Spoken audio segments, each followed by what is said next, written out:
Hello everybody. नमस्ते सब भाइयों और बहनों को। तो आज हम एक बहुत ही अहम विषय पर चर्चा करेंगे। इसमें जो है हम आलाउदल काव्य और आलाउदल काव्य में जो रोड इतिहास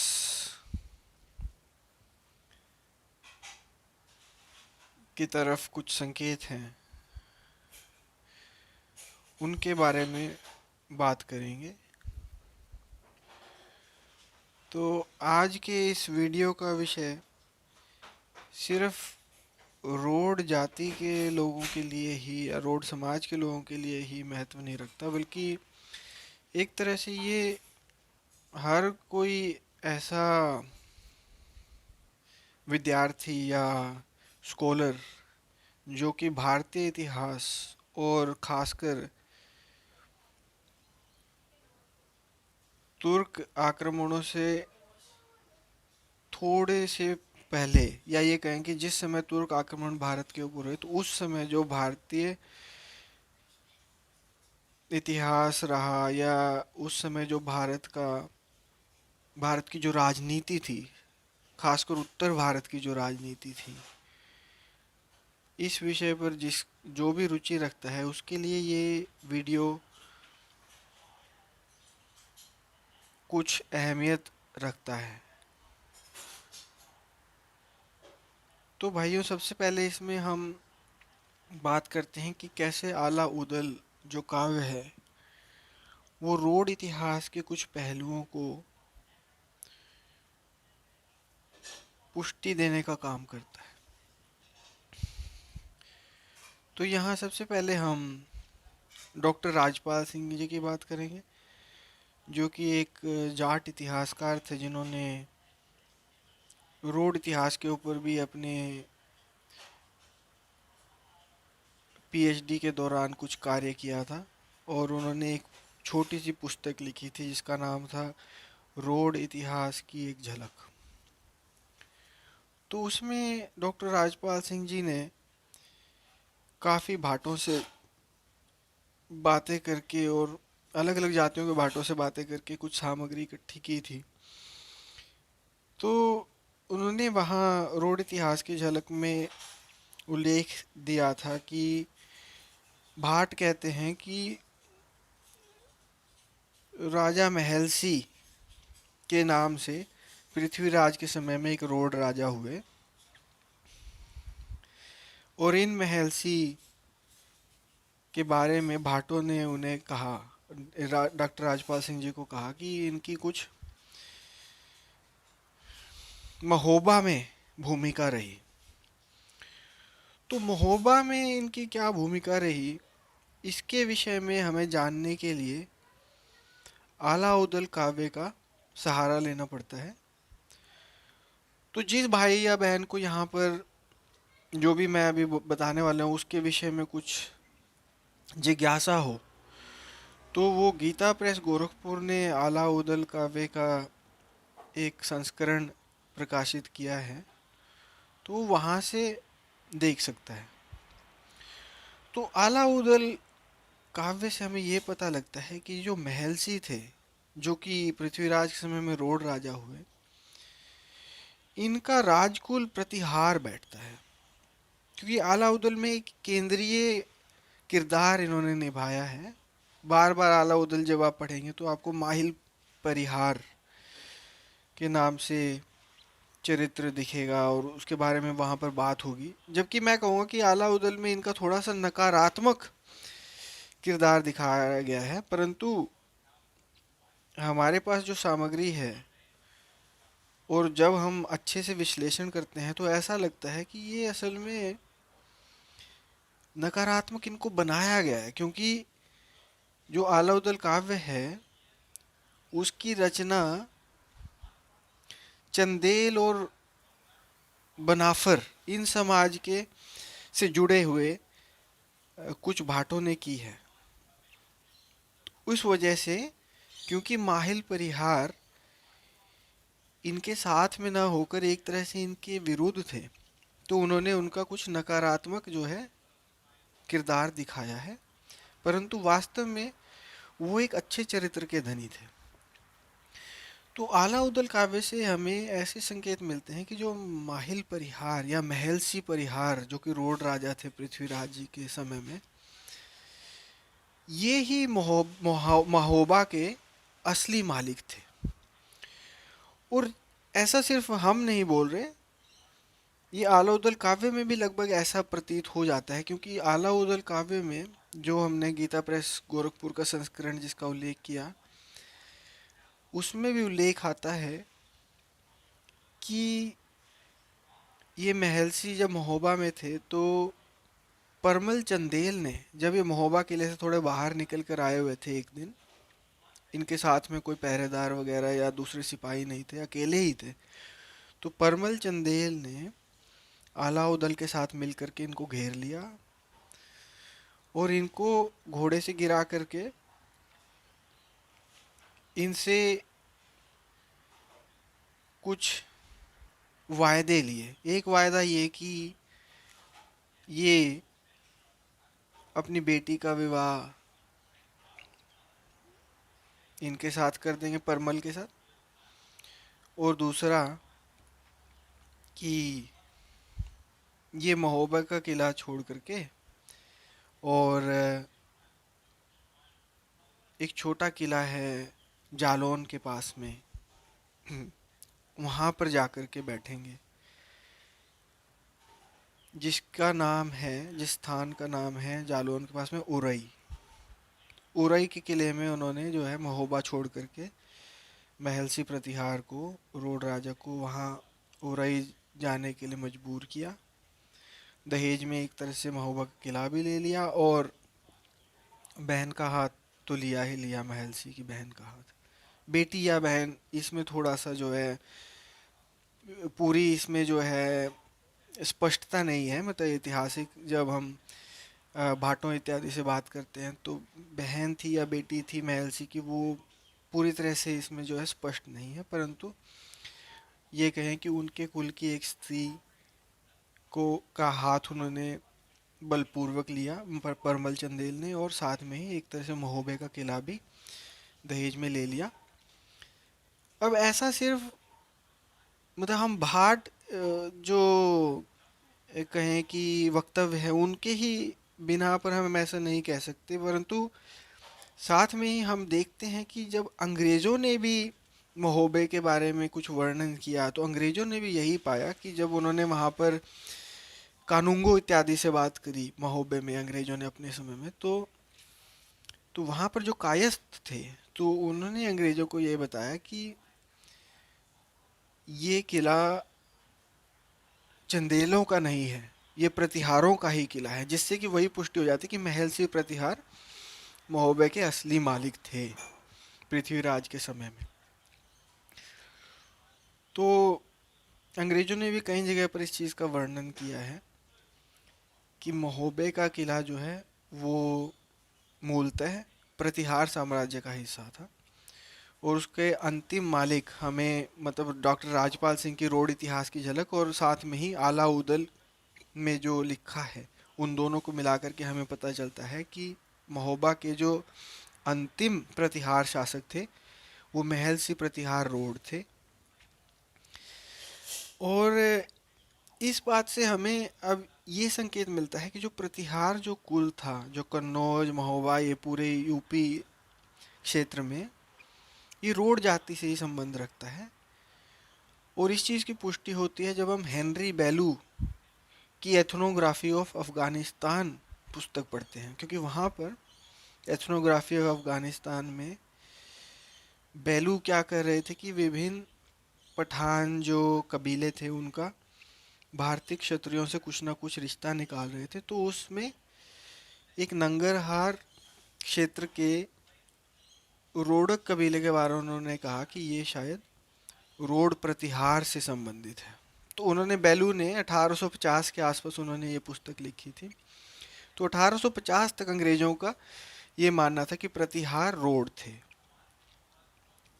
बाद में क्या हुआ कि भंडारकर इंस्टीट्यूट ने कुछ रिसर्च करी, और भंडारकर इंस्टीट्यूट ने एक दो अंग्रेज विद्वानों के साथ मिलकर के धीरे धीरे ये इस प्रकार का एक समा तैयार किया कि प्रतिहार गुर्जर थे। परंतु बेलू के समय तक, जब उन्होंने एथनोग्राफी ऑफ अफगानिस्तान लिखी थी, ये स्पष्ट था कि प्रतिहार रोड थे। और यही भाटों के वक्तव्य से भी पता लगता है आज तक, क्योंकि भाट अभी भी बोलते हैं कि महर्षि प्रतिहार, जो कि महोबा के अंतिम मालिक थे, प्रतिहार शासक थे, वो रोड थे। भाट ऐसा बोलते हैं। तो आलाउदल में जो है, महर्षि प्रतिहार के, जैसे हम बता रहे थे, बहुत ही नकारात्मक ढंग से इनका चरित्र बताया गया। उन्होंने इनको बहुत बड़ा चुगलखोर बताया कि ये इधर की बात उधर लगाते थे। परंतु इस बात को हम अभी नकारने वाले हैं, क्योंकि हमारे पास विश्लेषण करके इस प्रकार की सामग्री है जिससे पता लगता है कि यही महोबा के असली मालिक थे। तो परमल ने सबसे पहले तो इन्हें धोखा दिया कि उन्होंने उन्हें उस समय पकड़ा जब वे अकेले में थे। ठीक है, किले के बाहर अकेले में थे उस समय। परमल ने उन्हें पकड़ के और ये बनाफरों के साथ घेर करके इनसे ये धक्के से वायदा लिया, ठीक है, बलपूर्वक, कि ये महोबा छोड़ देंगे और साथ में ही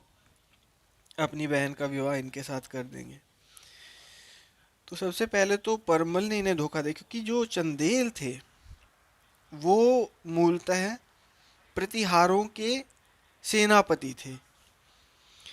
तो ये बहुत बड़ा धोखा है। परमल ने जो किया वो क्षमा के योग्य नहीं है। तो इसीलिए ये कहना कि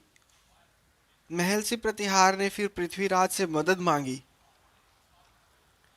इस चीज को चुगलखोरी के रूप में लेना, ये बिल्कुल गलत है। क्योंकि एक यहाँ पर सबसे बड़ा विश्वासघात हो चुका है। एक नौकर ने मालिक के साथ विश्वासघात किया है। जब चंदेल, परमल चंदेल ने जब इन्हें ऐसे घेर करके इनसे इनका पुश्तैनी किला भी ले लिया, वो बहुत बड़ा विश्वासघात है। तो उसके बाद इन्होंने उरई में जाकर के, महर्षि प्रतिहार ने पृथ्वीराज को चिट्ठी लिखी कि मेरे साथ ऐसा ऐसा हुआ है, मेरे साथ धोखा हुआ है और आप मेरी मदद करें। और मदद क्यों करें? मदद के पीछे एक गहरा कारण है। मतलब जो आज के डेट में जो भारतीय इतिहासकार हैं वो ये बात नहीं समझ पा रहे हैं, परंतु इसके पीछे जातीय समीकरण था। जब महर्षि प्रतिहार ने पृथ्वीराज से मदद मांगी, वो एक रोड की दूसरी रोड से मदद मांगी गई थी। क्योंकि पृथ्वीराज ने भी जब इनको उत्तर दिया तो ऐसी एक चिट्ठी एक अंग्रेजी स्रोत में है जो अंग्रेजों के समय में उन्होंने नोट करी थी, जिस चिट्ठी में पृथ्वीराज ने असल में लिखा कि माँ के था के रोड सब। पृथ्वीराज ने महर्षि प्रतिहार को जवाब दिया, महर्षि ने उनसे मदद मांगी थी, तो पृथ्वीराज ने जवाब दिया कि माँ के था के रोड सब, कि भाई हम और आप सब रोड हैं, तो हम आपकी मदद अवश्य करेंगे। तो भाइयों और बहनों, ये बात समझने वाली है कि उस समय उत्तर भारत में एक ऐसी शक्ति थी जो कि सभी आक्रमणकारियों का मुकाबला भी कर रही थी, और आला उदल में, जिसे बावनगढ़ वाले कहा गया है, क्योंकि जब उन्होंने महर्षि से दुश्मनी कर ली, इस प्रकार से उन्हें किले से निष्कासित करके महोबागढ़ से, तो बाद में आला उदल काव्य में एक किस्सा आता है कि हरिद्वार में कुंभ मेला लगा था और आला की पत्नी वहां जाना चाह रही थी। तो उदल बोलते हैं कि वहां तो सभी बावनगढ़ वाले क्षत्रिय आएंगे और उनसे तो हमारा बैर है। तो बैर क्यों है? वो महर्षि की वजह से ही है, क्योंकि बावनगढ़ क्षत्रिय कौन थे? वो रोड ही थे। ये ऐसा भी भाट बोलते हैं कि रोड जो है उस समय पर बावनगढ़ क्षत्रियों के रूप में जाने जाते थे। तो बावनगढ़ क्षत्रिय और प्रतिहार साम्राज्य, ये लगभग एक ही बात है। तो उदल बोलता है कि हम हरिद्वार नहीं जा पाएंगे क्योंकि वहां तो सभी बावनगढ़ के क्षत्रिय आएंगे, कुछ भी ऊंच नीच हो जाएगी, तो तो हम कहीं मुंह दिखाने लायक नहीं रहेंगे। क्यों बोलता है? क्योंकि उनका बैर हो गया था बावनगढ़ के क्षत्रियों के साथ, यही महलसी प्रकरण की वजह से। तो बावनगढ़ के रोड जो है, इससे हमें ये भी पता चलता है कि हरिद्वार के आसपास के क्षेत्र में ये लोग जरूर रहे होंगे, क्योंकि इसीलिए जो कुंभ मेला जो हरिद्वार वाला है, वहां पर इनके लिए जाना इतना आसान था। तो इस बात से हमें ये पता चलता है कि जो पूरा गंगा बेल्ट थी, महोबा से लेकर के हरिद्वार, कन्नौज, ये पूरा का पूरा, और इस तरफ दिल्ली लगा लीजिए, इस तरफ,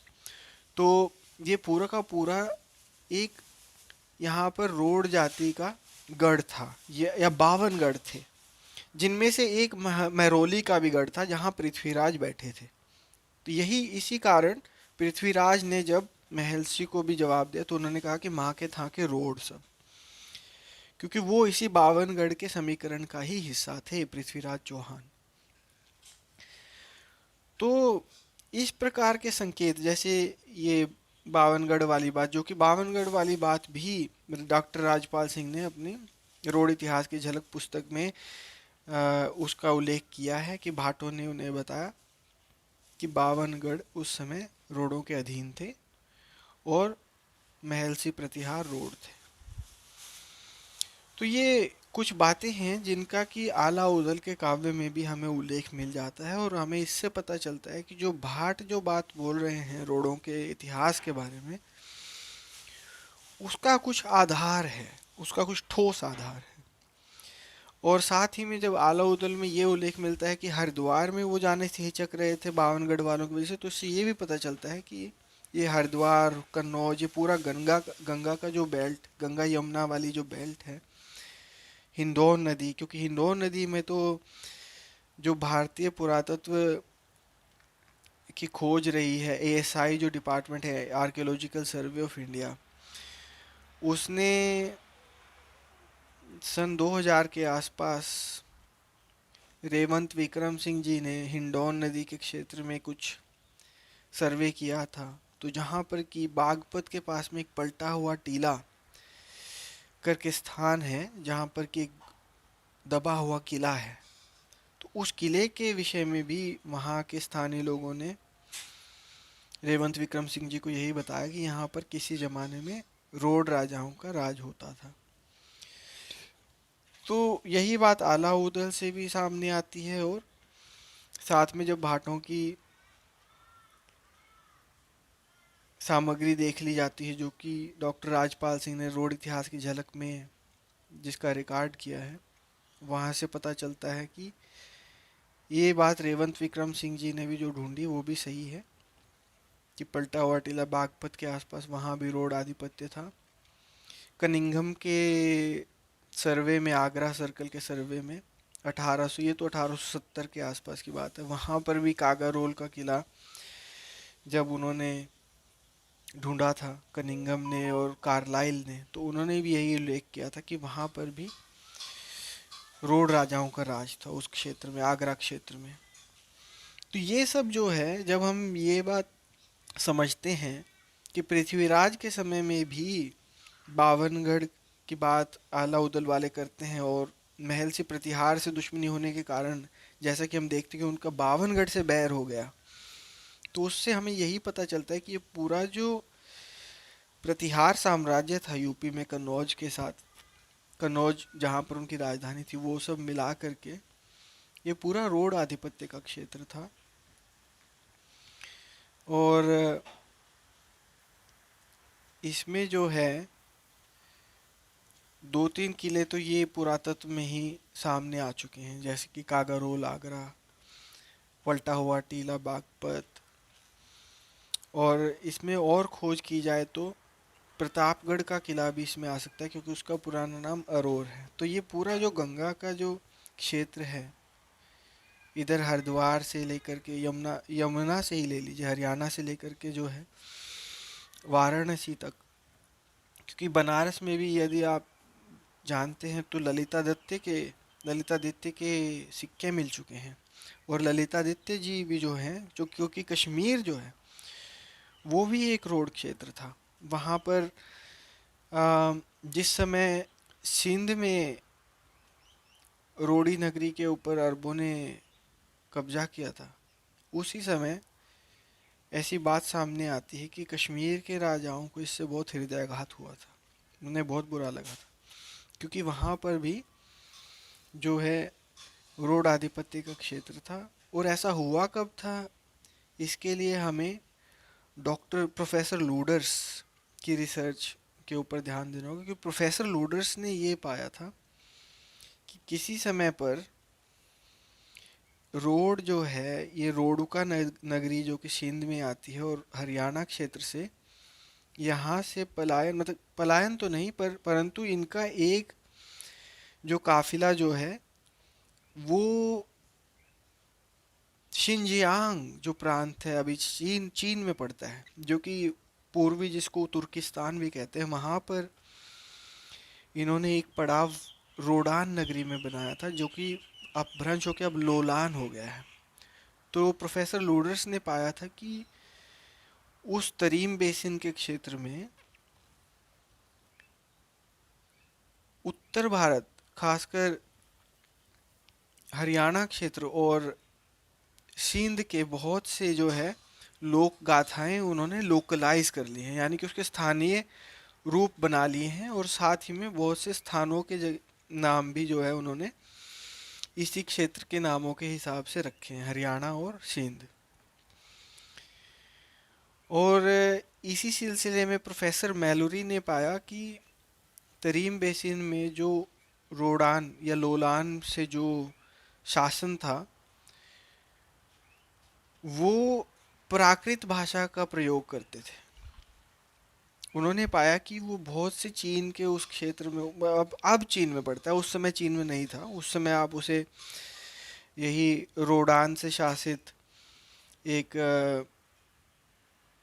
उत्तर कुरु प्रदेश समझिए। तो उत्तर कुरु में जो है उन्होंने दूर दूर तक जो उन्होंने सरकारी अभिलेख भी,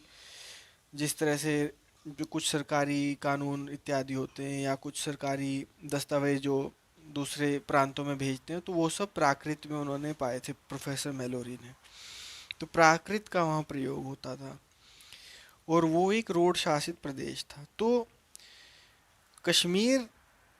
तो हमें यहाँ समझना क्या है कि कश्मीर कैसे रोड अधिकृत क्षेत्र में, वो इसी वजह से, क्योंकि जब ये एक एक तरह से माइग्रेशन कहिए या एक्सपेंशन कहिए जो तरीम बेसिन की तरफ सिंध में रोड का और ये हरियाणा में जो कुछ क्षेत्र से हुआ, तो बीच में कश्मीर भी आता है। तो कश्मीर में इन्होंने अपना अधिकार जमाया, जो कि हमें कश्मीर के नील पुराण से इसका संकेत मिलता है, क्योंकि वहाँ पर लव राजा हुए उस समय, लव राजा जिन्होंने कि लोलोर स्थान बसाया। लोलोर अब शायद आज की डेट में उसे लाहौर कहा जाता है शायद, परंतु उन्होंने ओरिजिनली लोलोर कैसे बना, लव रोड से, लव रोड से अपभ्रंश होकर वो लोलोर हुआ, और वही लोलोर शायद समय के अंतर के साथ अब लाहौर हो चुका है। तो उस समय पर जब राजा लव हुए कश्मीर में, तो ये वो समय रहा होगा जब रोडो ने एक्सपैंड कर करके तरीम बेसिन में अपना एक स्थान बनाया था, जिसको उन्होंने नाम रोडान रखा था, जो कि बाद में अपभ्रंश होकर के, क्योंकि जब चाइना में हम जाते हैं तो वो र नहीं बोल पाते, ल हो जाता है वो, तो वो रोडान जो है लोलान हो गया वहाँ पर। तो हम ये यहाँ पर हम कश्मीर की बात इसलिए करें क्योंकि वाराणसी तक ललितादित्य के सिक्के प्राप्त हुए हैं। तो हम वही बता रहे थे कि ये जो गंगा का जो पूरा क्षेत्र है, हरिद्वार से लेकर के महोबा, उधर वाराणसी, कन्नौज, ये पूरा का पूरा एक यहाँ पर रोडों का अधिकार था पृथ्वीराज के समय तक। जिस समय पृथ्वीराज दिल्ली में राजा हुआ महरौली में, वो भी एक रोडगढ़ के ही सरदार थे, महरौली का गढ़। तो ये जो है, और जैसे कि हम बता रहे थे शोध में जो है या पुरातत्व के कार्य में, इसमें से कई कड़ी प्राप्त हो चुकी हैं, जैसे कि बागपत के पास में पलटा हुआ टीला, आगरा के पास में कागा रोल। ऐसे ही अगर हम देखें तो वो प्रतापगढ़, जो कि अरोड़ कहा जाता था पुराने समय में। तो इस प्रकार के हमें सब संकेत प्राप्त होते हैं, और इसी इन्हीं में से कुछ चीज़ों की पुष्टि आला उदल काव्य से हो जाती है, जिसे वो बावनगढ़ से बैर बताते हैं, महर्षि से बैर होने के कारण। जो महर्षि भाटों द्वारा विवरण प्राप्त में जो है रोड बताए जाते हैं, महर्षि प्रतिहार भाटों के विवरण में बावनगढ़ को भी बिल्कुल स्पष्ट रूप से रोडों का ही क्षेत्र बताया गया है। तो ये सब चीज़ें जो हैं पुरातत्व, आला उदल और जो है कुछ और बातों को समझते हुए, जैसे डॉक्टर प्रोफेसर लूडर्स के शोध को समझते हुए, और साथ में उसको जो है इकट्ठा एक यूनिफाइड थ्योरी बनाते हुए, हम समझ सकते हैं कि भारतीय इतिहास में पृथ्वीराज के समय तक रोडों की बहुत ही अहम अहम भूमिका रही। इन्होंने सभी आक्रमणकारियों का डट के विरोध किया, जिसकी वजह से जब तुर्क तरावड़ी की तरोड़ी तरोड़ी वो भी रोड से ही, जो स्थान जहाँ पर अंतिम लड़ाई हुई, रोड तरोड़ी, तो जब वहाँ पर तुर्क सफल हुए तो उन्होंने रोडों का सबसे पहले दमन किया, क्योंकि इनका दमन किए बगैर वो यहाँ अधिक देर तक टिक नहीं पाते, तो उन्हें करना ही पड़ा। उन्होंने तुरंत जो है तुर्क तुर्क जैसे ही सफल हुए तरोड़ी में, तो उन्होंने अगले 100-200 साल के अंदर जो है रोडों को एक तरह से बुरी तरह से उनके शक्ति के ऊपर अधिकार को पूरी तरह से खंडित कर दिया, जिसकी वजह से आज की तारीख में बहुत गहन अध्ययन और पुरातत्व इत्यादि की खोज करने के बाद ही हमें प्रमाण मिलते हैं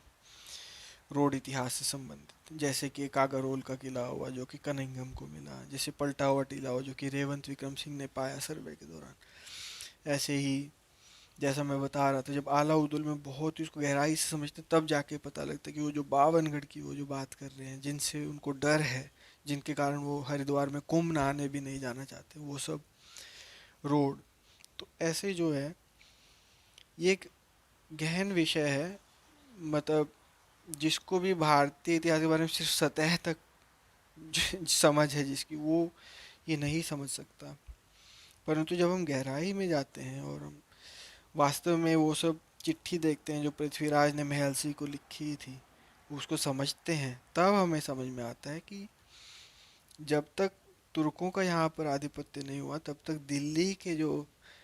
अधिपति थे वो रोड ही थे। इसी संबंध में अब हमें बहुत ही, ये तो बहुत ही नई बात है, क्योंकि ये बात इतनी अधिक उजागर नहीं है। जैसे तोमर वंश होता है, अनंगपाल तोमर, बहुत ही हाल में पता चला कि रोडों का एक गांव है पश्चिमी उत्तर प्रदेश में, चौरा। उस गांव के पास ऐसे रिकॉर्ड हैं कि अनंगपाल के पुत्र का विवाह रोडों में ही हुआ था। अनंगपाल के एक पुत्र थे, और उस विवाह के फलस्वरूप रोडों में एक गोत्र है घड़तान। तो चौहान और प्रतिहार का तो हमें अंदाज़ा था, क्योंकि प्रतिहार को तो बेलू बेलू ने भी एथनोग्राफी ऑफ अफगानिस्तान में रोड बताया है, और चौहान के बारे में भी ऐसे बहुत सी बातें हैं जिससे बहुत हद तक पता चलता है कि जी हाँ, चौहान भी रोड थे। परंतु तोमर के विषय में इतना स्पष्ट नहीं था, तोमर के विषय में इतना स्पष्ट नहीं था। परंतु जब अनंगपाल तोमर का ये संबंध रोड जाति से पता चला, तो ये बिल्कुल साफ हो जाता है कि दिल्ली के ऊपर जो पुश्तैनी अधिकार था तुर्क आक्रमण से पहले, वो रोडों का था। इसी सिलसिले में वहाँ महरौली का किला हो गया, और भी वहाँ पर आसपास बहुत से गांव हैं जिनके नामों से पता चल जाता है कि ये रोडों से जुड़े हैं। जैसे आगरा में कागारोल, यहाँ पर महरौली और बपरोला, बपरोला गांव जहाँ से कि सुशील कुमार पहलवान भी आते। तो ये सब जो है ये, परंतु वही जैसा कि मैंने बताया, जिसको उत्तर भारत का इतिहास सतह तक, जिसको सतह तक ही जानकारी उत्तर भारत के इतिहास की, वो नहीं समझ सकता। परंतु हाँ, जो हरियाणा, राजस्थान, दिल्ली, उत्तर प्रदेश इसके इतिहास को गहराई से समझता है, जम्मू कश्मीर, वो समझ सकता है कि तुर्क आक्रमण से पहले यहाँ जो पुश्तैनी जो चौधरी या राजा थे, तोमर हो गए, चौहान, प्रतिहार, ये सारे जो है रोड थे। तो भाइयों, आज के वीडियो में इतना ही। यदि आपके प्रश्न हो तो ज़रूर पूछिएगा, उनका उत्तर मैं देने के लिए दूसरे वीडियो बनाने का प्रयास करूँगा। धन्यवाद।